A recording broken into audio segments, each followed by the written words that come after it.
Hello dear learners. मैं doctor Priya Singla, Nirman campus of education, research and training की तरफ से diploma of early childhood care and education के students के लिए क्लासेस कंडक्ट कर रही हूँ। अभी हमारी DECE 1 एंड DECE 2 की क्लासेस चल रही हैं। हमने कल जो हमारा DECE 2 था उसकी यूनिट 18 जो थी वो कल स्टार्ट कर ली थी, पर हम कंप्लीट नहीं कर पाए थे, जिसको कि आज हम कंप्लीट कर लेंगे।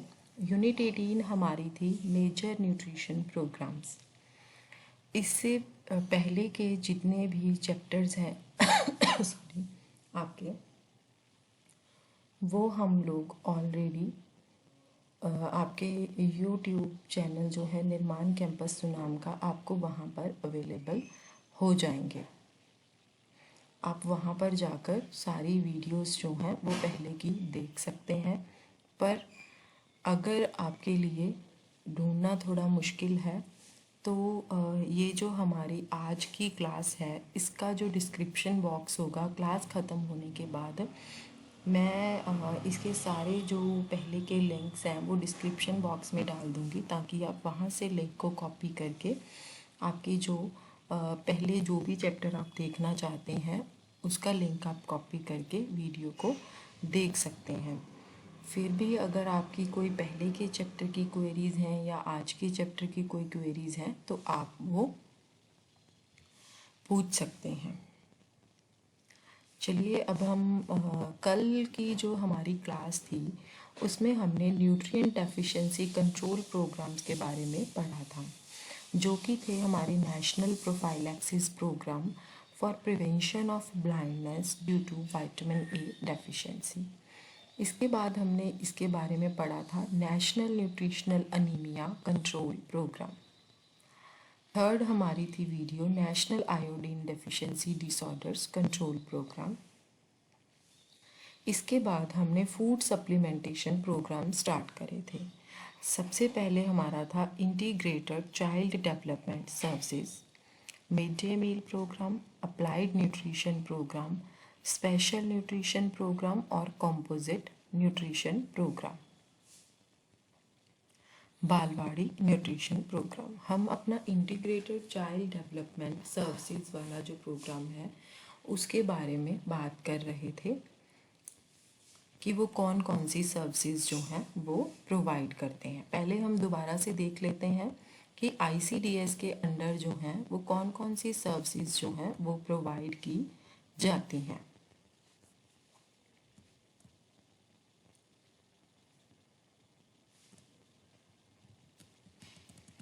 ये है services: supplementary nutrition, immunisation, periodic health checkups, treatment of minor elements and referral services, growth monitoring, non formal pre school education और हेल्थ और न्यूट्रिशन और एजुकेशन। सबसे पहले हम सप्लीमेंट्री न्यूट्रिशन के बारे में डिटेल में पढ़ चुके हैं और बाकी की हम आगे जो है वो स्टार्ट कर लेते हैं। नेक्स्ट हमारी होगी इम्यूनाइजेशन।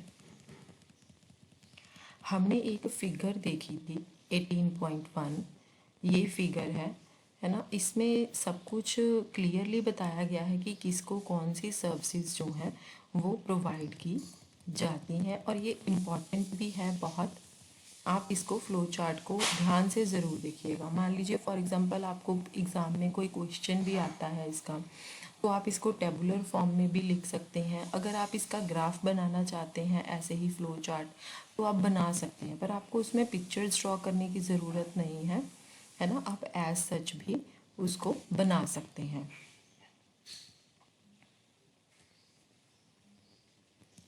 उसके बाद हमारा नेक्स्ट आता है इम्यूनाइजेशन।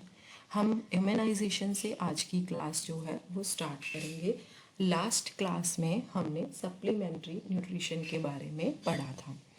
सबसे पहले जो इम्यूनाइजेशन है वो होता क्या है, ये जो पिक्चर है आपकी फिगर 18.2, इसमें इम्यूनाइजेशन के बारे में देखो क्लियरली दिखाया गया है, मतलब बच्चे को जो वैक्सीनेशन लगती है उसको हम बोलते हैं इम्यूनाइजेशन। जो वैक्सीनेशन है वो बहुत ज़्यादा इम्पॉर्टेंट और हर जो आंगनवाड़ी सेंटर है ना, या फिर जहाँ पर भी बच्चे को इम्यूनाइजेशन दी जाती है वहाँ से आपको एक कार्ड मिलता है, हर एक मदर का, हर एक बच्चे का। उसमें सारा शेड्यूल लिखा होता है कि कौन से टाइम पे कौन सी वैक्सीनेशन बच्चे को लगाई जानी है। वो इम्यूनाइजेशन शेड्यूल आपको फॉलो ज़रूर करना चाहिए। और गवर्नमेंट जो है वो बिल्कुल फ्री ये इम्यूनाइजेशन प्रोवाइड करती है। अब कहते हैं कि जो भी कोई एरिया है, मान लीजिए कोई टारगेट, जो हमारा टारगेट एरिया है जिसमें वल्नरेबल लोग रहते हैं, उसमें जितने भी इन्फेंट्स हैं उन सबको हम बहुत सारे इन्फेक्शियस डिजीज़ से अगर बचाना चाहते हैं तो हमें उनको इम्यूनाइजेशन प्रोवाइड यानी कि वैक्सीनेशन टाइमली देनी बहुत ज़रूरी है। जैसे कि खांसी के लिए भी वैक्सीनेशन लगती है, डिप्थीरिया के लिए, टेटनस के लिए, पोलियोमाइलाइटिस के लिए या ट्यूबरक्लोसिस के लिए। इन सारी चीज़ों के लिए वैक्सीनेशन ज़रूर लगती है। मीज़ल्स की वैक्सीनेशन भी प्रोवाइड की जाती है। सारी प्रेग्नेंट वुमेन्स को टेटनस का इंजेक्शन भी लगाया जाता है। अब ये आपका एक इम्यूनाइजेशन शेड्यूल है जो कि हर बच्चे को देना ज़रूरी है। इसमें जैसे ट्यूबरक्लोसिस हो गया, डिप्थीरिया हो गया, वोपिंग कफ के लिए, पोलियोमाइलाइटिस के लिए, मीज़ल्स, टेटनस, टाइफाइड, इन सारी चीज़ों से बचाने के लिए बच्चों को वैक्सीनेशंस लगाई जाती हैं। हम ये पहले भी एक बार डिस्कस कर चुके हैं कि कई डिजीज़ जो हैं वो आगे चल के अगर हम उनको प्रोक्योर नहीं करेंगे तो वो सीवियर कंडीशन में भी चेंज हो सकते। जैसे मीज़ल्स जो हैं उसको सीवियर मालन्यूट्रिशन में भी हम लेके जा सकते हैं अगर हम उसकी वैक्सीनेशन टाइम पे नहीं करवाएंगे। अगर टाइम पे वैक्सीनेशन होती है तो हम प्रिवेंशन भी कर सकते हैं। अगर टाइम पे नहीं करवाएंगे, अगर वो चीज़ सीवियर मालन्यूट्रिशन में बाय चांस चेंज होती है तो इससे बच्चे के मरने के चांसेस भी हो जाते हैं। अब इम्यूनाइजेशन शेड्यूल में क्या रिकमेंड किया गया है, जैसे कि प्रेग्नेंट वुमेन के लिए सबसे पहले अर्ली इन प्रेगनेंसी में TT1 का इंजेक्शन, ये फर्स्ट इंजेक्शन है जो टेटनस के अगेंस्ट लगता है। 1 मंथ आफ्टर TT1, जब TT1 हमने लगवा लिया, प्रेग्नेंट वुमेन ने लगवा लिया, उसके 1 महीने के बाद TT2 लगता है। टेटनस का इंजेक्शन TT2 लगता है। ये टेटनस का ही बूस्टर इंजेक्शन होता है। अब हम बात करते हैं इन्फेंट्स की। कहते जब बच्चा 1.5 महीने का हो जाता है तब उसको BCG की वैक्सीनेशन लगाई जाती है। ये कौन से इन्फेक्शियस डिजीज़ के अगेंस्ट होता है? ये ट्यूबरक्लोसिस के अगेंस्ट इंजेक्शन जो है बच्चे को लगाया जाता है। और कौन कौन से इंजेक्शन है जो 1.5 महीने के टाइम पे बच्चे को लगाए जाते हैं? DPT1, ये इंजेक्शन किसके अगेंस्ट लगाया जाता है? D मीन्स डिप्थीरिया, P जो है वो वूपिंग कफ के लिए लगाया जाता है, T जो है वो टेटनस का इंजेक्शन लगाया जाता है। उसके बाद है OPV, ये जो है पोलियो के अगेंस्ट 1.5 महीने में बच्चे को डोज दी जाती है, पर ये इंजेक्शन के थ्रू नहीं, ये ओरली बच्चे को दी जाती है। अब हम बात करते हैं 2.5 महीने की। जब बच्चा 2.5 महीने का होता है तब उसको एक तो इंजेक्शन लगता है, एक ओरल डोज जाती है। इंजेक्शन किस चीज़ का लगता है? जैसे यहाँ पर 1.5 महीने में DPT1 का लगा था तो अब यहाँ पर DPT2 का इंजेक्शन लगता है। जैसे कि DPT किसके लिए था? Diphtheria, P means whooping cough के लिए, T मीन्स टेटनस के लिए। OPV क्या है? ओरल पोलियो वैक्सीनेशन जो है वो लगती है।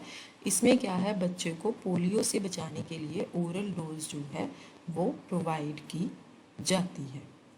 इसके बाद है कि 3.5 महीने पे बच्चे को कौन सी वैक्सीनेशन लगती है। देखिए, पहले 1.5 महीने पे DPT-1 और OPV-1 हुआ था, फिर 2.5 महीने पे यानी कि 1 मंथ के बाद DPT-2 और OPV-2, फिर 3.5 महीने यानी कि फिर उसके बाद 1 मंथ के बाद थर्ड डोज जो है वो DPT-3 की लगेगी इंजेक्शन के थ्रू, और OPV-3 जो है उसकी ओरल डोज जाएगी।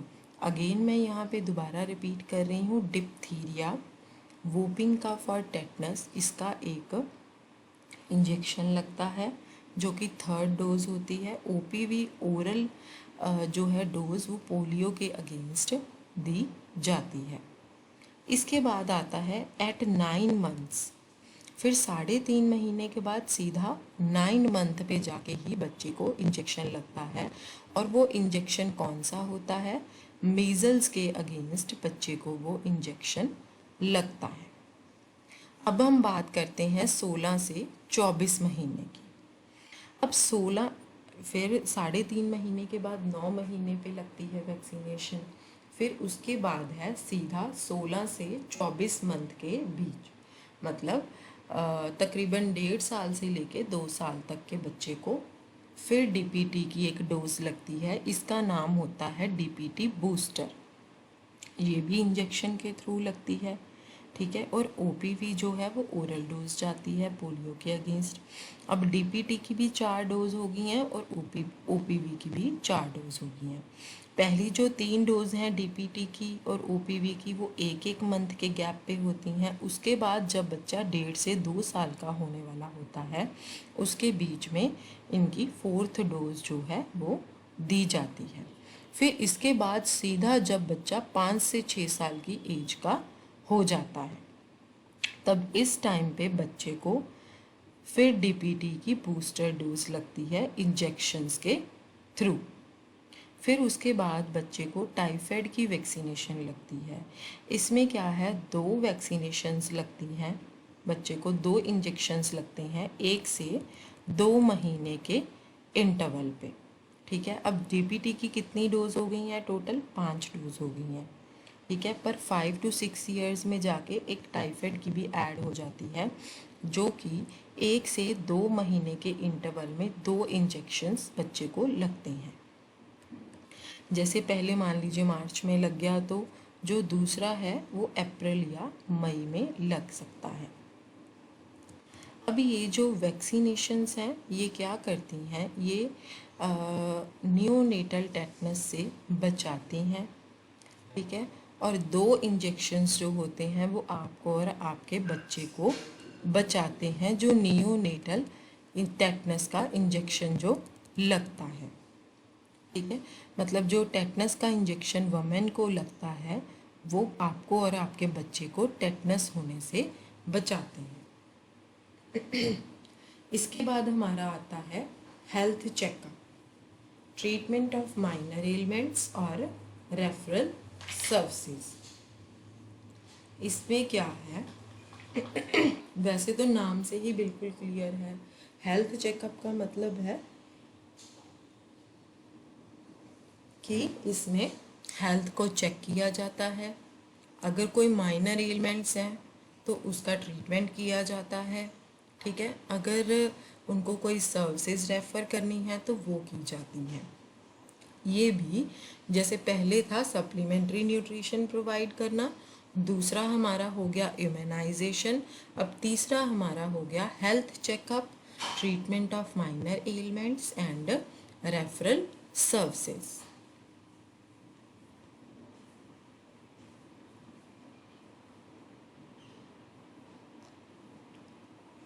आंगनवाड़ी में क्या होता है जी, जो बच्चे हैं, एडलेसेंट गर्ल्स हैं, प्रेग्नेंट वमेंस हैं और लैक्टेटिंग मदर्स हैं, यानी कि ICDS के जितने भी बेनिफिशरीज हैं उनको आंगनवाड़ी में जो कि वहाँ के लोकल हेल्थ पर्सोनल होते हैं, कोई भी लोकल हेल्थ बंदा कोई लोकल हेल्थ वाला चेक करता है लोकली हेल्थ को, जैसे कि कोई लेडी हेल्थ विजिटर हो गई या ऑक्सिलरी नर्स मिडवाइफ्स हो गई हैं, ये सारे बेनिफिशरीज जो होते हैं आईसीडीएस प्रोग्राम के अंडर, उनको रेगुलर इंटरवल्स पे एग्ज़ामिन करते हैं और उनको अगर कोई एलिमेंट है तो उसकी ट्रीटमेंट भी देते हैं। अब जो लेडी हेल्थ विजिटर होती है उसको हम हेल्थ असिस्टेंट भी बोल सकते हैं। ये फीमेल जो होती है, फीमेल हेल्थ असिस्टेंट होती है। अब जो लेडी हेल्थ विजिटर है, ये एक लिंक प्रोवाइड करती है जिस गांव में वो विज़िट कर रही हैं उसके बीच में और जो प्राइमरी हेल्थ सेंटर है, इन दोनों के बीच में, और जो प्राइमरी हेल्थ सेंटर के आगे सब सेंटर्स होते हैं इनके बीच में ये लिंक प्रोवाइड करती हैं। इसके साथ साथ और क्या है कि जो आंगनवाड़ी वर्कर होते हैं वो छोटे छोटे कोई भी डिजीज़ हैं उनको वो डायग्नोज करते हैं, फिर उसके बाद वो सिंपल मेडिसिन्स को डिस्ट्रीब्यूट करते हैं जो उनके पास मेडिकल किट में अवेलेबल होती हैं।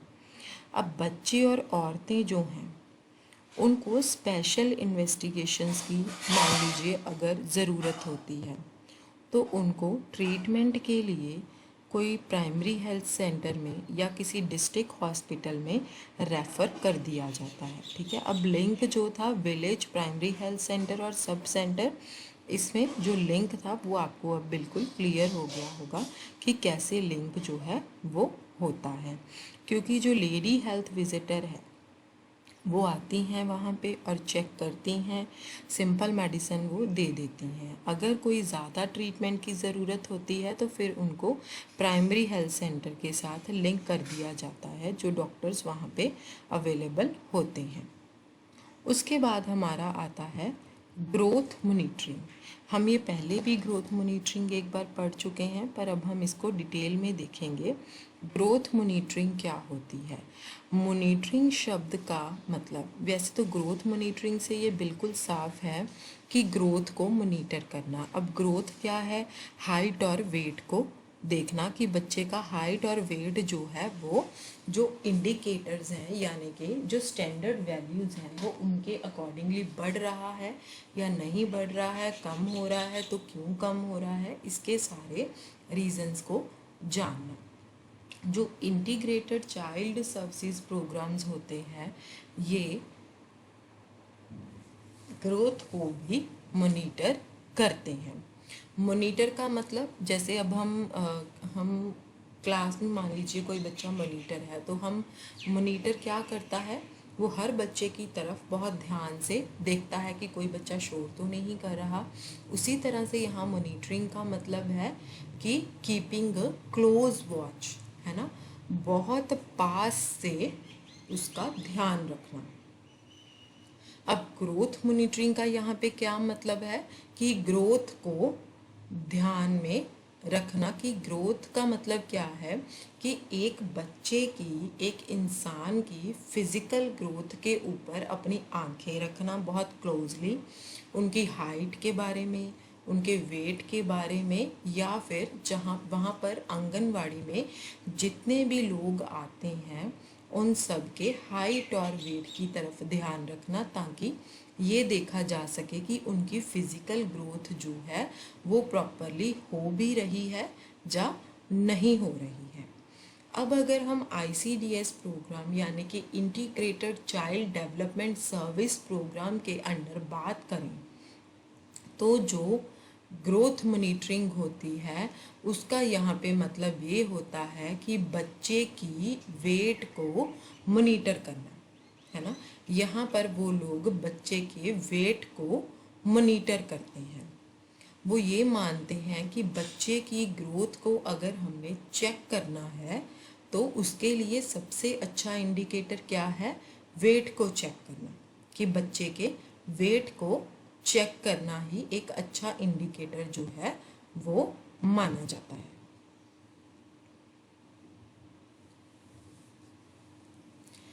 कहते हमें सबको ये बात बिल्कुल पता है कि जो वेट है उसको मेजर करना बहुत आसान है ना, उसको इंटरप्रेट करना भी बहुत आसान है और इसको मेजर करना भी बहुत आसान है हाइट के कंपैरेटिवली। वेट के लिए क्या है, हमें बच्चे को वेट मशीन के ऊपर चढ़ा देना है तो वेट आ जाएगा।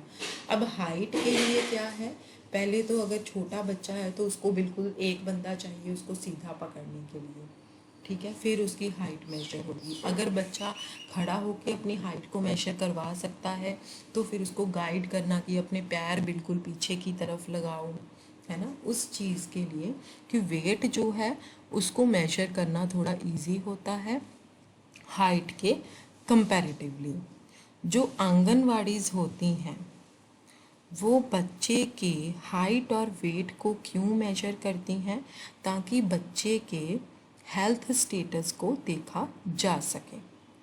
मेनली क्या होता है, जब हम किसी बच्चे की फिज़िकल मेजरमेंट्स लेते हैं या उनके बाकी के हेल्थ को चेक करते हैं, जैसे कि उनका एनीमिक स्टेटस या बाकी कोई न्यूट्रिशनल डेफिशिएंसीज को जब हम चेक करते हैं तो इसका मतलब होता है कि हम बच्चे का न्यूट्रिशनल स्टेटस चेक कर रहे हैं। फॉर एग्जांपल आपको कोई क्वेश्चन आता है कि न्यूट्रिशनल स्टेटस क्या है, तो आप उसमें लिख सकते हैं कि न्यूट्रिशनल स्टेटस वो चीज़ होती है जिसमें बच्चे का जो सारा न्यूट्रिएंट इनटेक है, उसका फूड इनटेक है, उसकी फ़िज़िकल ग्रोथ है, उसकी सोशल इमोशनल मेंटल जो भी सारी ग्रोथ है वो उसी में ही मेजर की जाती है। तो जो आंगनवाड़ीज़ होती हैं वो हाइट और वेट को मेजर करती हैं ताकि वो बच्चे की प्रोग्रेस को देख सकें, बच्चे की हेल्थ की प्रोग्रेस को देख सकें और उसके न्यूट्रिशनल स्टेटस को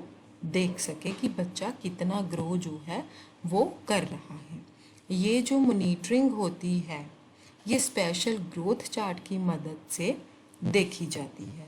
जो हमारा DECE 1 का मैनुअल है उसके यूनिट 7 में हम ग्रोथ चार्ट्स को इंट्रोड्यूस ऑलरेडी कर चुकी हैं। उन चार्ट्स को हम बोलते हैं weight for age charts.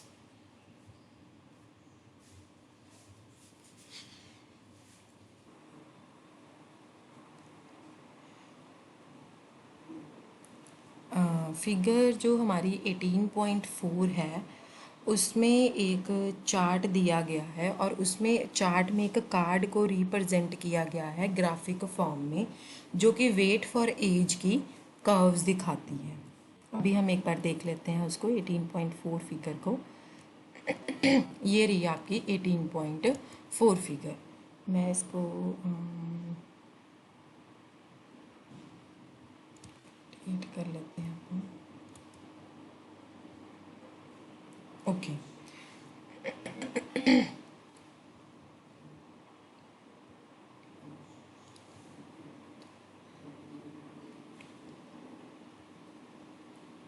Okay, अभी मतलब आपको सब कुछ शो हो रहा होगा। तो ये है growth chart used in ICDS programme, ठीक है। यहाँ पर क्या है, birth month and year box, ये वाला जो है, ये जो नीचे सारी लाइन जा रही है ये ईयर और मंथ का बॉक्स है। जैसे कि यहाँ पर 1 ईयर कंप्लीट होते हैं, आप काउंट करेंगे ये 1 2 3 4 5 6 7 8 9 10 11 12, 12 मंथ पे 1 साल कंप्लीट हो गया। उसी तरह से ये भी ऐसे ही 12 होंगे, 2 years 3 years 4 years 5 years and 6 years, ठीक है। फिर उसके बाद वेट इन केजीज, मतलब ये जो नीचे वाली लाइन है ये आपकी दिखा रही है ईयर्स, बर्थ के कौन से ईयर्स और मंथ्स हैं। ये वाली लाइन जो है आपकी, है ना, जिसको हम एक्स एक्सिस और वाई एक्सिस बोलते हैं, ये वाली जो लाइन है आपकी ये वेट दिखा रही है। जैसे 1 kg 2 kg 3 kg 4 5 6 7 8 9 10 11 12 13, ठीक है। यहाँ पर उसमें बच्चे का नाम, वो मेल है या फीमेल है, फादर नेम मदर नेम और रजिस्टर नंबर जो है वो लिखा जाता है। ये जो लाइंस हैं कर्व लाइंस, ठीक है।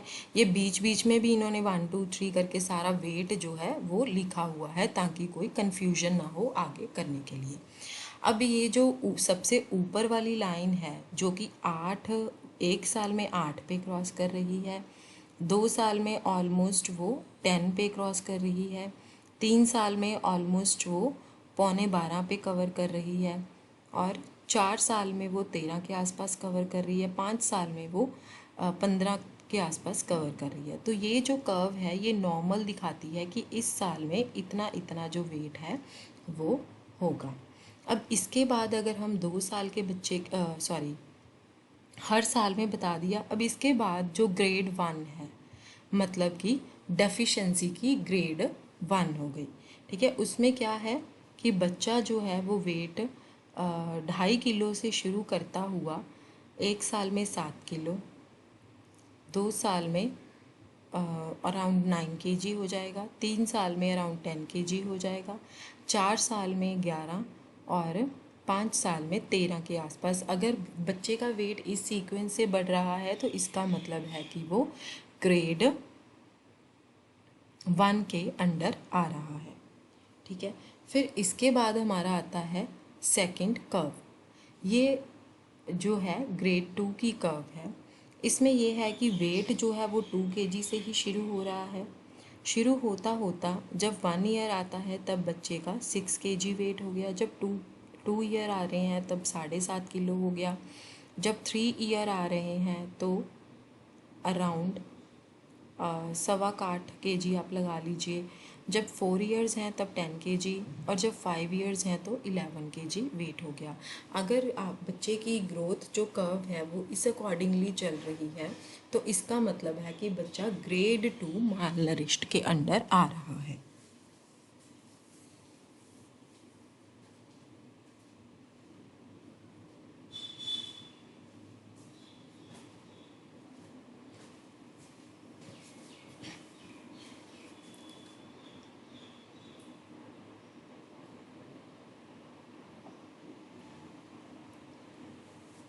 अब अगर हम ग्रेड 3 की बात कर चुके हैं, अब हम ग्रेड 4 की बात करते हैं, ठीक है। लास्ट जो हमारी ग्रेड है, बच्चे का वेट जो है वो 1.5 kg से शुरू होता हुआ, अगर बच्चे का 1.5 kg वेट है, मतलब बर्थ के टाइम पे अगर बच्चे का वेट 1.5 kg है तो वो माल नरिश्ड है। अगर 1 साल में उसका वेट 5 किलो तक आता है वो माल नरिश्ड है, स्वीयर फॉर्म हो गई ये। अगर 2 साल में उसका वेट 6.25 किलो तक आता है तो भी वो स्वीयरली माल नरिश्ड है। अगर 3 साल तक उसका जो वेट है वो 7.25 उस तक आता है तो भी वो माल नरिश्ड है, ठीक है। अगर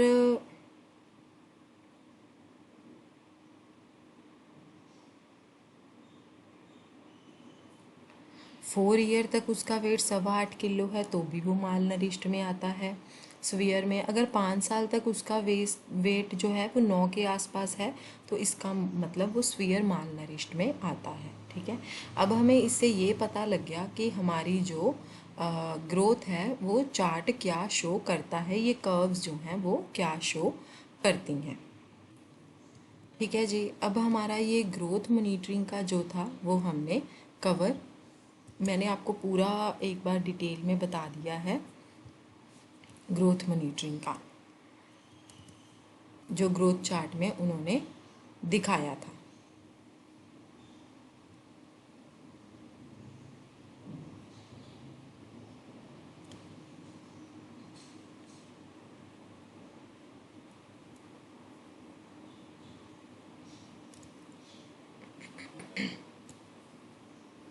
ठीक है जी। इसके बाद अब हमारा आता है, उन्होंने यहाँ पे लिखा है कि जो हर कर्व है वो एक न्यूट्रिशन स्टेटस या ग्रोथ स्टेटस का एक पर्टिकुलर लेवल दिखाता है, जो हमने देख लिया है ना। बच्चा जो है अगर उसका बॉडी वेट 80% के इक्वल है, जैसे उस ग्रोथ चार्ट में जो दिखाया है बिल्कुल 100% भी उसके इक्वल ना हो, 80% भी हो या उससे ज़्यादा हो, ठीक है, तो वो बच्चा स्टैंडर्ड वैल्यूज़ के अंडर आता है, मतलब उस बच्चे को नॉर्मल माना जाता है। ठीक है, फिर अगर उसका वेट जो है वो 80% से कम है या 70% के बराबर है या 70 से 80 के बीच में है तो वो ग्रेड 1 डिग्री माल नरिश में आता है। अगर बच्चे का वेट 70 डिग्री और 60% के बीच में है, नॉर्मल जो अभी हमने वो देखी है ना, कर्व लाइन देखी है, वो नॉर्मल है सारी। ठीक है, मतलब उतना होना चाहिए। अगर वो स्टैंडर्ड कर्व के अकॉर्डिंगली मतलब उसमें आता है तो 70 और 60% के बीच में आता है तो वो ग्रेड 2 माल नरिशमेंट है, मतलब नॉर्मल के अकॉर्डिंगली जितना नॉर्मल होना चाहिए। अगर उसका 60 या 70% के बीच में आ रहा है तो वो ग्रेड 2 माल नरिशमेंट में आता है। अगर वो 50 और 60 के बीच में आ रहा है तो वो ग्रेड 3 माल न्यूट्रिशन में आ रहा है। अगर वो 50% से भी बिलो है तो वो ग्रेड 4 माल नरिशमेंट में आता है। ये ऑब्वियस है कि जो ग्रेड्स हैं वो स्वेरिटी के अकॉर्डिंगली बढ़ते रहते हैं। जैसे ग्रेड 1 को हम माइल्ड बोलेंगे, माइल्ड माल नरिशमेंट। ग्रेड 4 को हम स्वेयर माल नरिशमेंट बोलेंगे। कहते हैं कि जिस टाइम हम माल न्यूट्रिशन की जो ग्रेड्स हैं, अगर हम उसको ग्रोथ चार्ट पे डिफरेंट कलर से भी डोनेट करते हैं, ठीक है, कर सकते हैं ये इंटरप्रेट करने के लिए कि कौन सी ग्रोथ चार्ट किसकी है। ठीक है, अब जो ग्रोथ चार्ट्स हैं उसको हम यूज़ भी कर सकते हैं मदर्स को एजुकेट करने के लिए कि बच्चे का हेल्थ स्टेटस क्या है और बच्चे का जो ग्रोथ पैटर्न है वो क्या चल रहा है। और सबसे ज़्यादा इम्पॉर्टेंट बात यहाँ पर क्या है कि हम मदर को हेल्प कर सकते हैं या आंगनवाड़ी वर्कर जो हैं वो जल्दी से आइडेंटिफाई कर सकते हैं कि माल न्यूट्रिशन के साइंस क्या क्या हैं, ताकि इमीडिएटली जो है वो एक्शन लिया जा सके। ये कह रहे हैं कि जो ग्रोथ मॉनिटरिंग है उसके बारे में हम यूनिट 20 में भी पढ़ेंगे।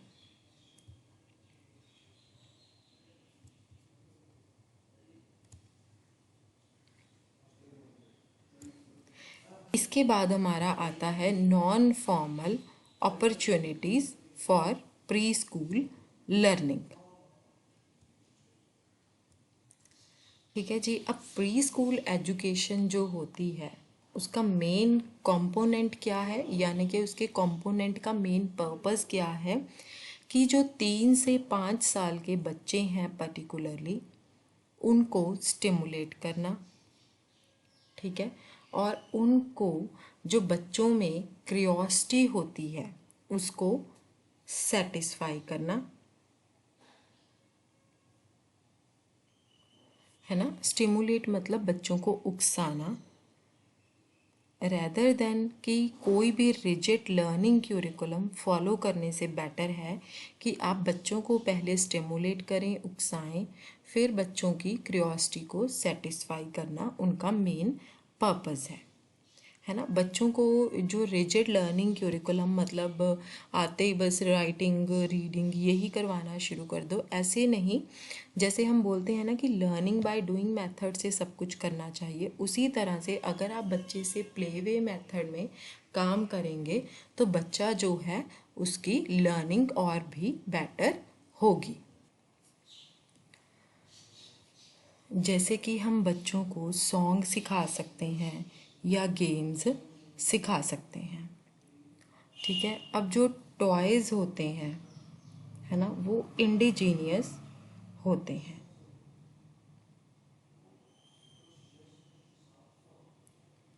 इंडिजीनियस मतलब कि स्वदेशी, है ना। और इमेजिनेटिवली जो है हम किसी चीप नहीं, जो महंगा ना हो ज़्यादा या लोकली अवेलेबल मटेरियल हो, उससे हम उसको अपनी इमेजिनेशन से भी प्रोड्यूस कर सकते हैं। जो प्री स्कूल्स होते हैं उनमें कोई स्ट्रक्चर्ड क्यूरिकुलम फॉर्मल नहीं होता है। जो फ्लेक्सिबिलिटी होती है उसको वहाँ इनकरेज किया जाता है कि हम बच्चों के अकॉर्डिंगली जो क्यूरिकुलम है उसको हम चेंज भी कर सकते हैं। मीन्स हम अपने पढ़ाने के स्टाइल को भी थोड़ा बदल सकते हैं।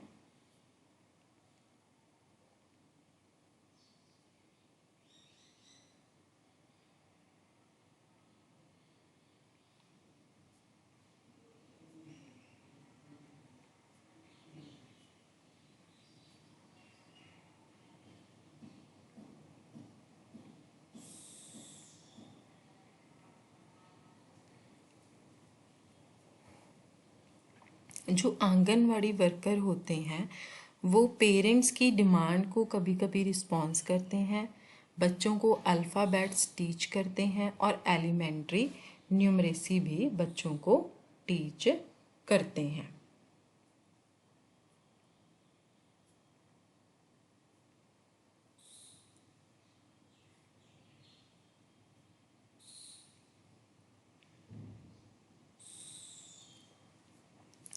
नेक्स्ट आता है हमारा nutrition and health education for women and adolescent girls. अब जो न्यूट्रिशन एंड हेल्थ एजुकेशन है इसमें किस किस को टारगेट किया जाता है, मतलब कौन से बेनिफिशरीज हैं जिसको टारगेट किया जाता है। इसमें आता है इन्फेंट्स जो कि 1 साल के अंडर हों, चिल्ड्रन जो 1 से 6 साल के बीच में हों, प्रेग्नेंट और लैक्टेटिंग वमेन, सारी औरतें जो 45 साल तक की उम्र की हों और एडोलेसेंट गर्ल्स जो होती हैं वो इसमें आती हैं।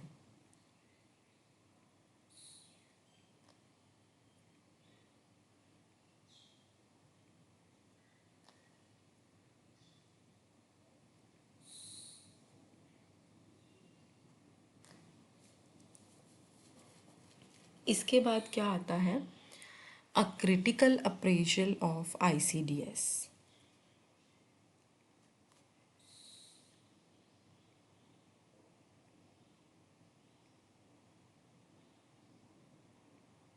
मतलब जो ICDS है, इंटीग्रेटेड चाइल्ड डेवलपमेंट सर्विसेज हैं, उसका एक आलोचनात्मक मूल्यांकन।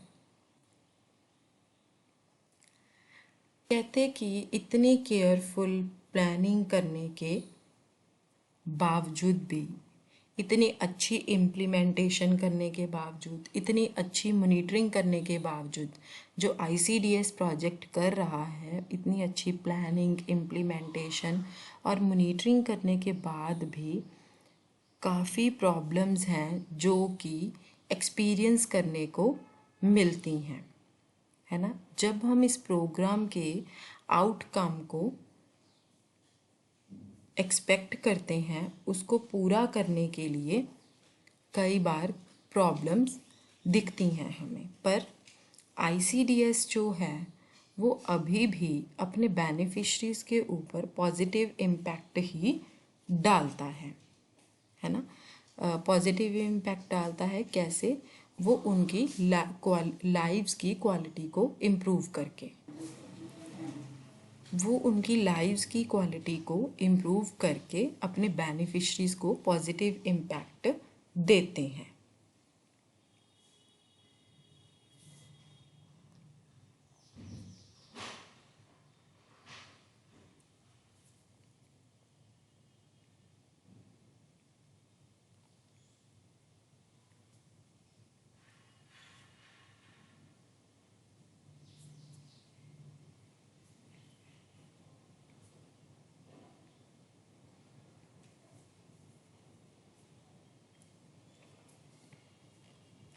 रिसर्च ने क्या इंडिकेट किया है कि थोड़ी सी इम्प्रूवमेंट्स चाहिए हेल्थ और न्यूट्रिशन इंडिकेटर्स में, जैसे कि इन्फेंट मोर्टेलिटी रेट हो गया, nutritional status, morbidity pattern, immunisation coverage या सर्विसेज की utilisation.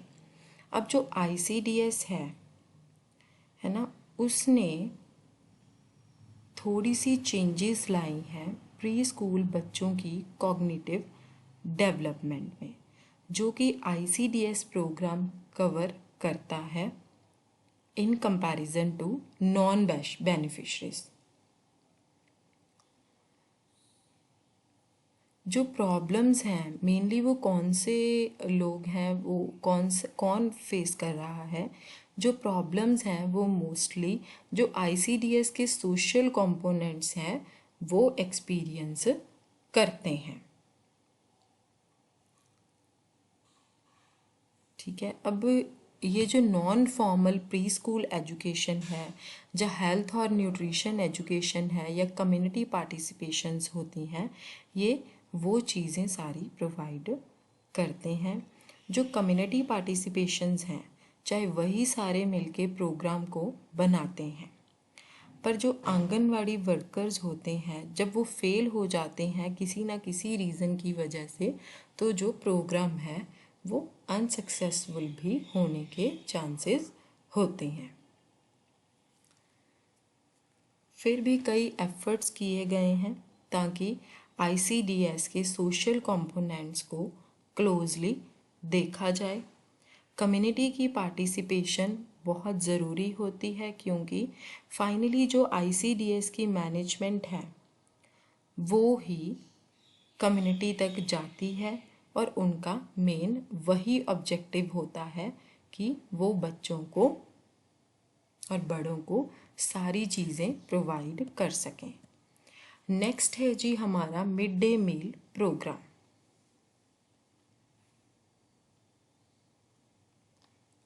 Mid day meal programme में क्या आता है? जो मिड डे मील प्रोग्राम है उसको हम बोलते हैं स्कूल लंच या स्कूल मील प्रोग्राम भी बोलते हैं।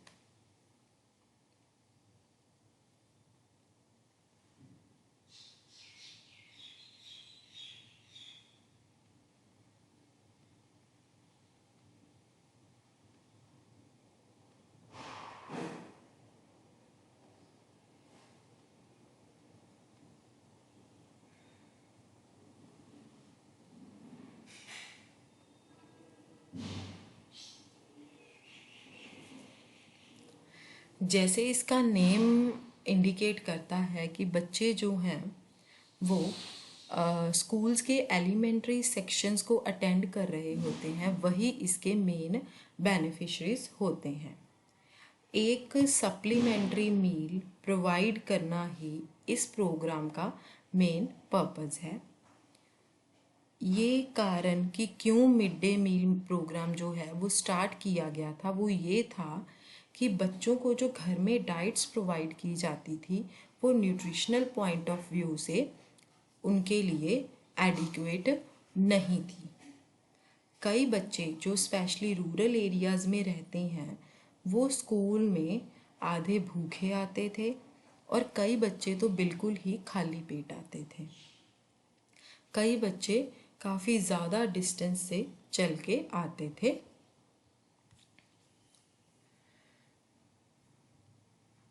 ताकि वो मतलब अगर वो भूखे आते थे, खाली पेट आते थे या आधे भूखे आते थे, उसकी वजह से वो अपनी स्टडीज़ पे बिल्कुल भी कंसंट्रेट नहीं कर पाते थे और ना ही उनको एजुकेशन से कोई बेनिफिट मिल रहा था।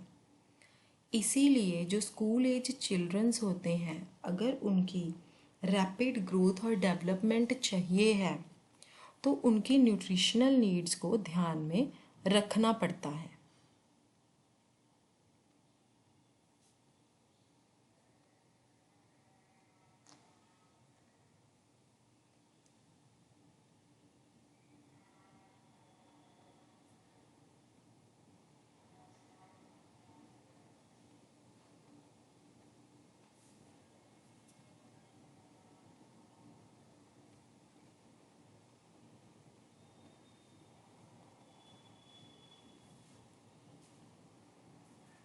जो स्कूल है वो कई ऑर्गेनाइज्ड डेवलपमेंट एक्शंस के लिए जो वल्नरेबल बच्चे होते हैं बड़ी मात्रा में उन बच्चों को इजी एक्सेस देता है, हेल्थ का भी, न्यूट्रिशन का भी और एजुकेशन का भी। यही इस प्रोग्राम की जो है वो जस्टिफिकेशन है। बहुत बार आपको ये आया है कि मिड डे मील के क्या ऑब्जेक्टिव्स हैं। है ना, ये क्वेश्चन आया है, तो इम्पॉर्टेंट है, ध्यान से आप इसको सुनिएगा।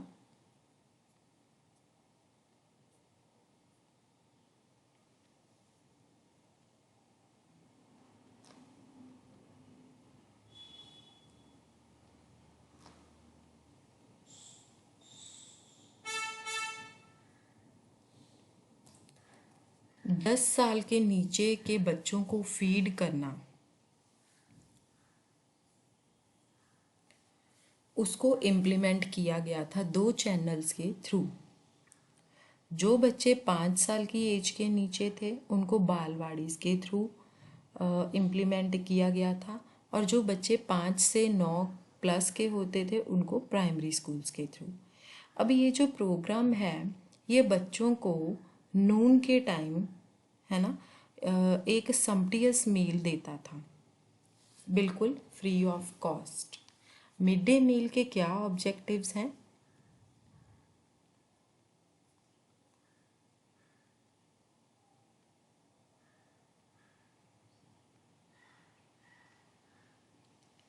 सम्पटियस मील का मतलब एक शानदार मील प्रोवाइड करना, ठीक है। मिड डे मील के क्या ऑब्जेक्टिव्स हैं कि ये जो ICMR है, Indian council of medical research है, उसने जो भी कोई न्यूट्रिशनल रिक्वायरमेंट्स को रिकमेंड किया है, कम से कम ये उसका 1/3 पार्ट बच्चे को प्रोवाइड करते हैं अपने उस एक मील के थ्रू, और प्रमोट करते हैं कि बच्चों की हेल्थ को इम्प्रूव किया जा सके और उनकी ग्रोथ और डेवलपमेंट को भी इम्प्रूव किया जा सके। ये ग्रोथ चार्ट है जो हम ऑलरेडी डिस्कस कर चुके हैं। उसके बाद हमारा आता है दूसरा ऑब्जेक्टिव। अब दूसरा ऑब्जेक्टिव क्या है कि बच्चों को एंथुसियाज करना कि वो स्कूल में जाएं, स्कूल में रहें, ताकि उनकी स्कूल की अटेंडेंस इम्प्रूव हो सके। ये जो वल्नरेबल या पुअर फैमिलीज से बच्चे होते हैं, इनको खाने के लिए जब कम खाना मिलता है, तो जब वहाँ पर उनको खाना दिया जाता है ना, तो वो बच्चे जो हैं खाना खाने के लिए स्कूल में जाते हैं। और इसीलिए ये प्रोग्राम को शुरू किया गया था कि बच्चे स्कूल में रहें, ताकि उनकी एजुकेशन, हेल्थ के साथ साथ उनकी एजुकेशन में भी इम्प्रूवमेंट आ सके। तीसरा ऑब्जेक्टिव है कि बच्चों के बीच में सोशल बिहेवियर को भी उत्तेजित करना या उनका उसको बढ़ाना, साउंड अप करना, और जो वेरियस कास्ट हैं उनके बीच में जो फीलिंग्स होती हैं उसको थोड़ा सा नैरो करना, कि किसी के बारे में कुछ भी गलत नहीं सोचना।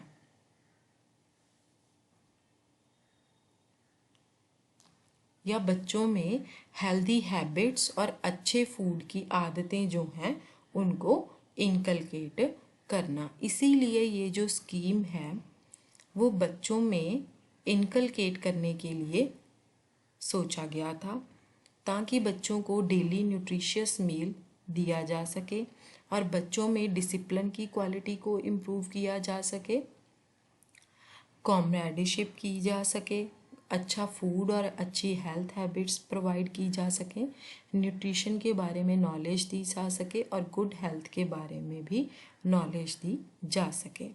कंपोनेंट्स क्या हैं मिड डे मील के?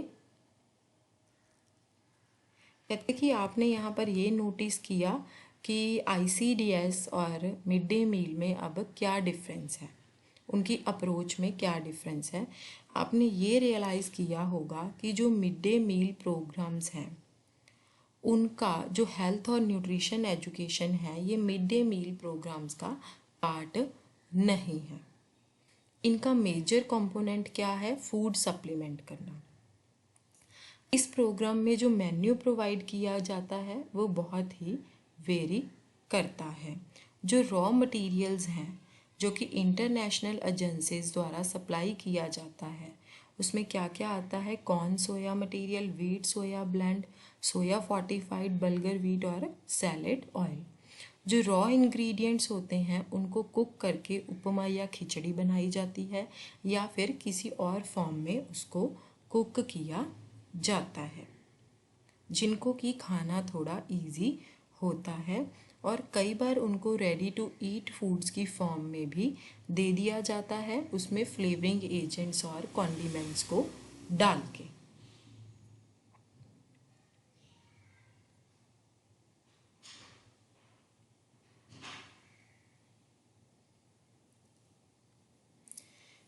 इवन कई बार मिल्क पाउडर जो है वो कई प्लेसेस में इस सप्लाई का पार्ट बन जाते हैं।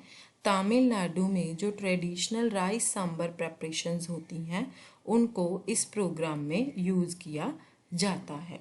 अब ये जो मील्स होते हैं वो एक बच्चे को एक दिन में 20 से 30 ग्राम प्रोटीन प्रोवाइड करते हैं और 450 to 500 kilo calories energy provide करते हैं। इस अकॉर्डिंगली जो मील है वो बच्चों को दिया जाता है, जो कि बच्चों की आरडीआई के अकॉर्डिंगली हाफ प्रोटीन की रिक्वायरमेंट और 1/3 जो है एनर्जी की रिक्वायरमेंट को कंप्लीट करता है। उसके बाद है टारगेट ग्रुप्स इसके क्या हैं। जो इस प्रोग्राम के मेन बेनिफिशरीज हैं वो हैं बच्चे। कौन से बच्चे? जो कि 6 से 11 साल के बीच में होते हैं, और उन बच्चों को यह दिया जाता है जो कि सिर्फ एलिमेंट्री और प्राइमरी स्कूल्स को अटेंड करते हैं।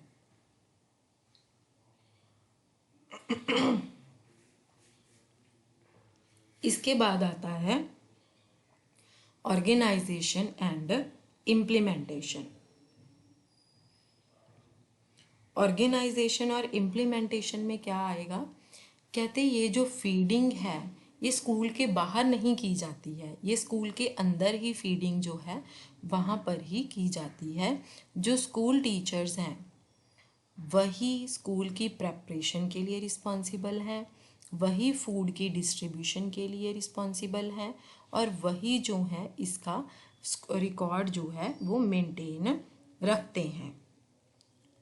जैसे कि फूड का स्टॉक का रजिस्टर हो गया, अटेंडेंस रजिस्टर हो गया, जो भी इस प्रोग्राम के रिलेटेड रिकॉर्ड्स होते हैं वो सारे स्कूल के टीचर्स ही उसके लिए रिस्पॉन्सिबल होते हैं। एक हेल्पर जो है वो प्रोवाइड कर दिया जाता है उनको हेल्प करने के लिए, ताकि वो बच्चों की फीडिंग को ऑर्गेनाइज कर सकें। ये जो प्रोग्राम है ये एजुकेशन डिपार्टमेंट द्वारा कंडक्ट किया जाता है। अब जो स्पेशल बजटरी प्रोविजंस जो हैं वो बनती हैं इस प्रोग्राम के लिए, ताकि फ्यूल की कॉस्ट को कंप्लीट किया जा सके, स्पाइसेस या और भी कोई जो इंसिडेंटल्स हैं उसकी कॉस्ट को पूरा किया जा सके। हम यहाँ पर ये मेंशन करेंगे मेन कि जो हेल्थ सर्विसेज हैं वो भी सेम टारगेट ग्रुप को यानी कि 6 से 11 साल के बच्चे को प्रोवाइड की जाती हैं। अब जो लोकल प्राइमरी हेल्थ सेंटर के मेडिकल ऑफिसर्स होते हैं वो पीरियोडिकली बच्चों के हेल्थ चेकअप को देखते हैं और उनके हाइट, वेट और उनके क्लिनिकल स्टेटस को रिकॉर्ड करके रखते हैं, और वो रजिस्टर भी प्रॉपर मेंटेन करते हैं।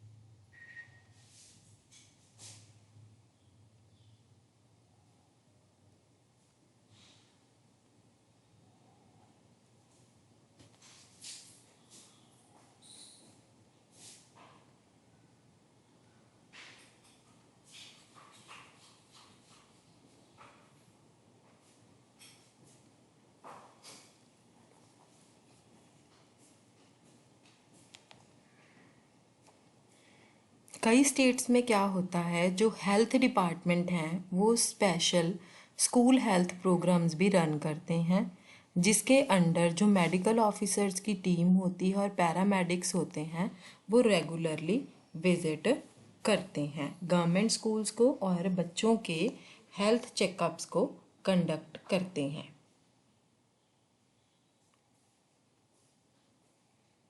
जो हेल्थ एग्जामिनेशन है उसमें विजन टेस्टिंग भी आती है और डेंटल एग्जामिनेशन भी आता है।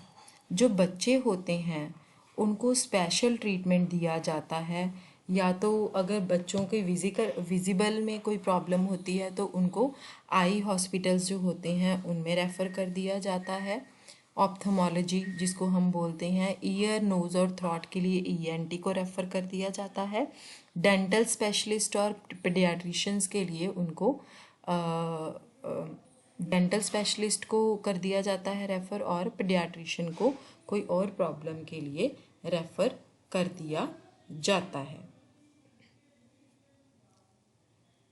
यहाँ पर हम ये भी मेंशन करते हैं कि जो आईसीडीएस और मिड डे मील प्रोग्राम्स होते हैं वो बहुत सारे नेशनल और इंटरनेशनल एजेंसीज भी उनको सपोर्ट करती हैं, जैसे कि यूनिसेफ हो गया, है ना, United Nation International Children's Emergency Fund, World Food Programme हो गया WEP, केयर हो गया, Cooperative for American Relief everywhere.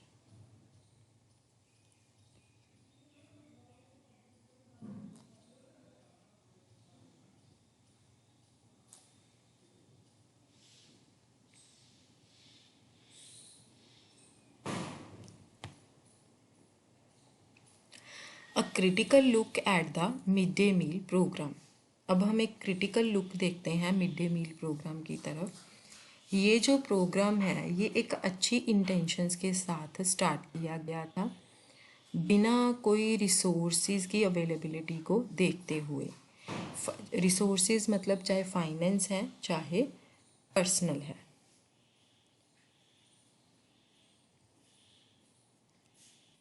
जो एक्सपेंडिचर हैं वो बहुत ज़्यादा थे। अब विलेज की पंचायत के जो लोग होते हैं उनको फूड सप्लाई जो की जाती थी वो इर्रेगुलर थी, और उसकी वजह से जो फूड प्रेपरेशन और मील्स की सर्विंग थी वो नून के टाइम पे इर्रेगुलर थी।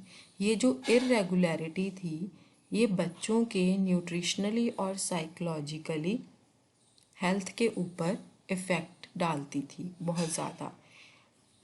इसीलिए क्योंकि जो मिड डे मील था वो एक सब्स्टिट्यूट था, सप्लीमेंट्री फीडिंग की तरह नहीं था। बच्चे जो थे वो स्कूल में आते थे,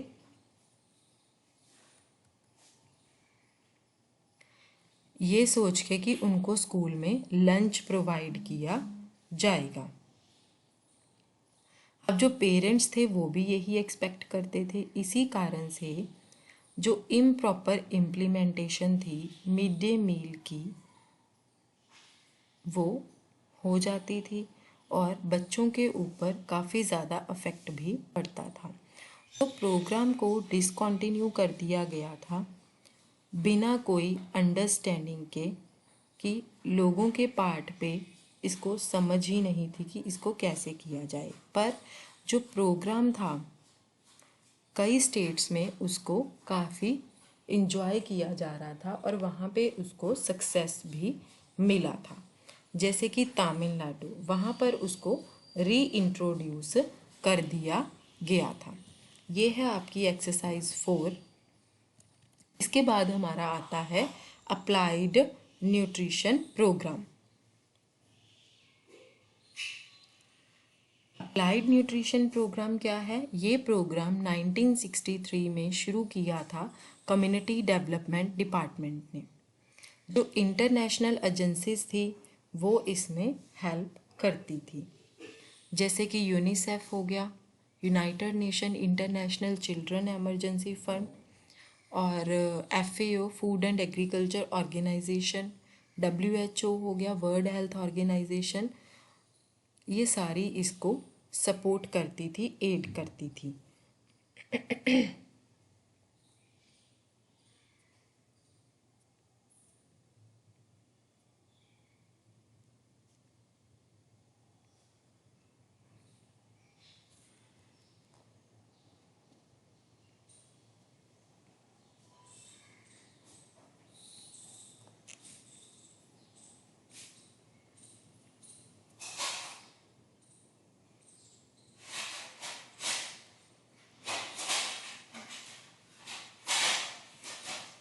जो अप्लाइड न्यूट्रिशन प्रोग्राम है, इसका एम क्या था? लैक्टेटिंग और प्रेग्नेंट वमेन और बच्चों के न्यूट्रिशन को इम्प्रूव करना। अब इसके मेन ऑब्जेक्टिव्स क्या हैं प्रोग्राम के? कि बच्चों को उनकी बॉडी बिल्डिंग के लिए और उनको प्रोटेक्टिव फूड्स, उनको बॉडी बिल्डिंग की प्रोडक्शन के लिए एनकरेज करना और प्रोटेक्टिव फूड्स प्रोवाइड करना, जैसे कि eggs, fish, milk, vegetables and fruits. उनको न्यूट्रिशन एजुकेशन प्रोवाइड करना ताकि बच्चों की जो ऊपर फूड्स लिखे थे उनकी कंजम्पशन को प्रमोट किया जा सके, मदर्स को प्रोवाइड करना और बच्चों को न्यूट्रिशन एजुकेशन जो थी वो प्रोवाइड करना।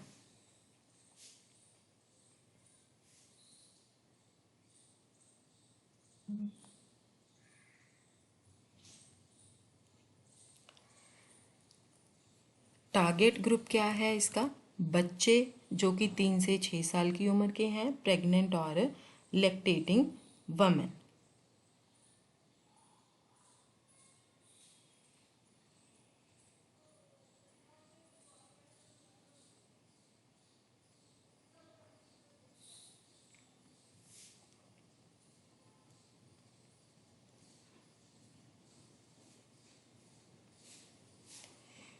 Components of applied nutrition programme. ये जो प्रोग्राम था वो पहले एक एजुकेशन एफर्ट था और उसका एम था कि एक कोऑर्डिनेटेड और कॉम्प्रिहेंसिव नेशनल प्रोग्राम को प्रोग्रेसिवली डेवलप करना एजुकेशन के लिए और अप्लाइड न्यूट्रिशन या उससे रिलेटेड सब्जेक्ट से ट्रेनिंग देने के लिए। ये क्यों किया गया था? ताकि लोकल डाइट्स को इम्प्रूव किया जा सके, प्रोडक्शन, फूड प्रोडक्शन के थ्रू इम्प्रूव किया जा सके, है ना, या फिर प्रिजर्वेशन के थ्रू, या फिर प्रोटेक्टिव फूड्स को यूज़ करके प्रोड्यूस किया जा सके। अब ये प्रोटेक्टिव फूड्स क्या हैं? प्रोटेक्टिव फूड्स जो हैं वो fresh vegetables and fresh fruits होते हैं। अब प्रोग्राम का मेन कंपोनेंट एक क्या है? Demonstration feeding. डेमोन्स्ट्रेशन फीडिंग का मतलब ये है कि बेनिफिशरीज के ग्रुप को आइडेंटिफाई करना कि एक लोकेलिटी में बेनिफिशरीज का कौन सा ग्रुप है,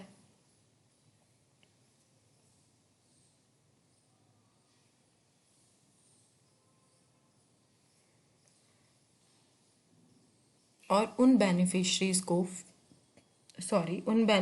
को फीड करना न्यूट्रिशियस डिशेस के साथ, जैसे कि बॉडी बिल्डिंग के लिए प्रिपेयर की, मतलब प्रोटेक्टिव फूड्स या बॉडी बिल्डिंग फूड्स के लिए जब से प्रिपेयर की जाती हैं जो डिशेस। स्पेशल डेमोन्स्ट्रेशन फीडिंग्स देना 200 दिन के लिए एक साल में, और जितने भी नंबर ऑफ बेनिफिशरीज हैं वो हर सेंटर में वेरी करते थे 20 to 30 के आसपास। उसके बाद है कि ये जो प्रोग्राम है वो रेगुलर फीडिंग सेंटर्स के अकॉर्डिंगली नहीं चलता है। ये जो न्यूट्रिशन एजुकेशन का कंपोनेंट है इस पर मेन एम्फेसिस इस प्रोग्राम में दिया जाता था। इनफैक्ट ये जो प्रोग्राम है ये इसलिए डेवलप किया गया था कि जो रूरल पीपल हैं उनको एजुकेट किया जा सके कि कैसे हम इसको इंक्रीज़ कर सकते हैं और कैसे फूड की सप्लाई को इम्प्रूव कर सकते हैं अपने खुद के एफर्ट्स के थ्रू।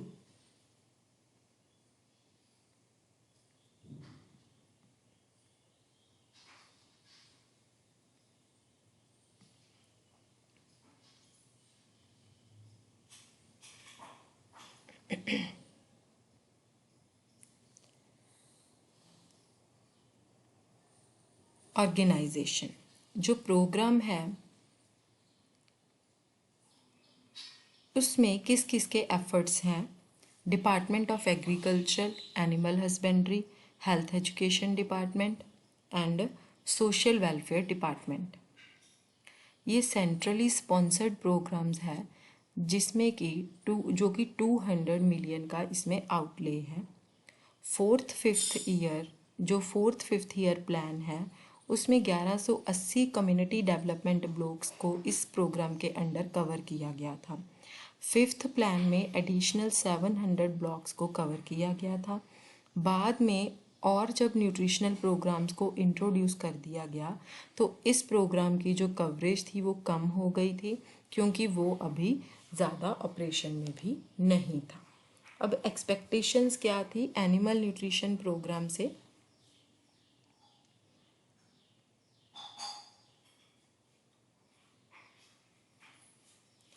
क्या एक्सपेक्टेशंस हैं कि जो एनिमल न्यूट्रिशन प्रोग्राम है उससे ये एक्सपेक्ट किया गया था कि यूथ के लिए सर्विसेज को यूटिलाइज करना, कौन सी फूड प्रोडक्शन की, उनको इन्वॉल्व करके प्रोडक्शन कंपोनेंट में। अब जो अप्लाइड न्यूट्रिशन प्रोग्राम था उसका मतलब था कि लर्निंग बाय ग्रोइंग को एनकरेज करना, यूटिलाइजेशन को एनकरेज करना और प्रोटेक्टिव फूड्स को शेयर करना, यही उनका मेन मकसद था। इस प्रोग्राम के थ्रू विलेजर्स को एनकरेज किया जाता था ताकि वो ज़्यादा फ्रूट्स और वेजिटेबल्स को ग्रो करें, पोल्ट्री को रखें और फिश फार्मिंग को करें।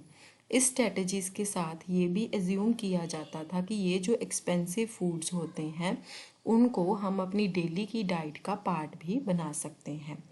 इससे क्या है, हम बेटर न्यूट्रिशन अपनी डाइट में अचीव कर सकते हैं।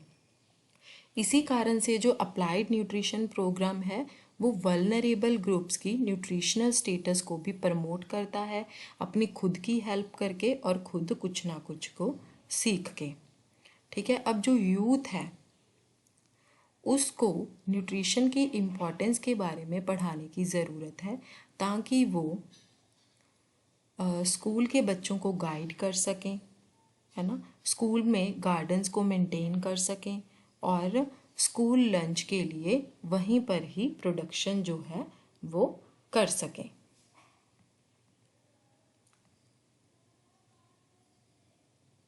अब ये एक ब्रिज बन जाते थे बीच में रिसोर्स पर्सोनल, जैसे ब्लॉक डेवलपमेंट ऑफिसर हो गया और मुख्य सेविका या रूरल फैमिलीज के बीच में। A critical look at the programme. कहते कि जो इसके एम्स और ऑब्जेक्टिव्स सोचे गए थे तो प्रोग्राम ने उतना इम्पैक्ट नहीं डाला जितना उससे एक्सपेक्ट किया गया था। इसकी जो डेमोन्स्ट्रेशंस हैं वो कई एरियाज़ में इतनी ज़्यादा देखने को नहीं मिली, क्योंकि विलेज में जो काफ़ी पुअर पीपल होते थे उनके इकोनॉमिक कंस्ट्रेंट्स को जानने के बाद ये बहुत डिफ़िकल्ट होता था कि इस प्रोग्राम को कैसे वहाँ पर सक्सेसफुल बनाया जा सके।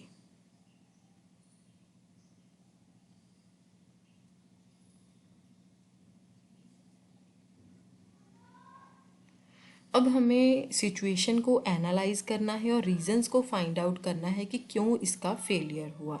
जो विलेज में पुअर फैमिलीज होती हैं उनकी सबसे पहली नीड होती है फूड, अपनी भूख को सेटिस्फाई करने के लिए और बेसिक एनर्जी नीड्स को पूरा करने के लिए। इवन अगर फैमिलीज जो हैं वो पोल्ट्री का भी काम करती हैं तो वो एग्स और चिकन को भी खा सकते हैं और वो हार्डली जो हैं उनको खा सकते हैं।